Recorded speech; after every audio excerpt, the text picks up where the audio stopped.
નડિયાદમાં ગૌવંશનું કપાયેલું ધડ મળી આવતા હિન્દુ ધર્મ સેનાના પ્રમુખ અને ભાજપના પૂર્વ કોર્પોરેટર વચ્ચે તૂતુ મેમે થઈ। શહેરના છાંટિયાવાડ વિસ્તારમાં સોમવારના ગૌવંશનું ધડ મળી આવ્યું હતું। ગૌવંશનું ધડ મળી આવવાના કારણે સ્થાનિકો અને હિન્દુ ધર્મના સેનાના આગેવાનો ઘટના સ્થળે પહોંચ્યા હતા। હિન્દુ ધર્મ સેનાના રાજન ત્રિપાઠીએ પૂર્વ કોર્પોરેટર પરાગ બારોટને આ વિષય હિન્દુત્વનો અને પોલીસનો છે તેમ તમે વચ્ચે ન પડો તેમ કહેવા જતાં જ વાત વણસી હતી અને બંને વચ્ચે તૂતુ મેમે થઈ હતી। પોલીસે હાલ તો સીસીટીવી ફૂટેજના આધારે તપાસ શરૂ કરી છે।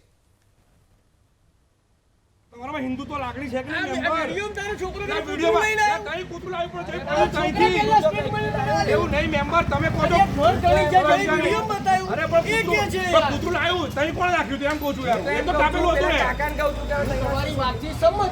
પણ કૂતરું અહીં લઈ કોણ આવ્યું કૂતરું લાવ્યું ડિટેક્ટ ક્યારે થયો ગુનો અહીં આવ્યું તારે ખબર ડિટેક્ટ થયો મને મારું કામ કર તમે તમારું કામ કરો યાર દોસ્ત આ તમારું કામ નથી આ જો ભાઈ તું નહીં તો શું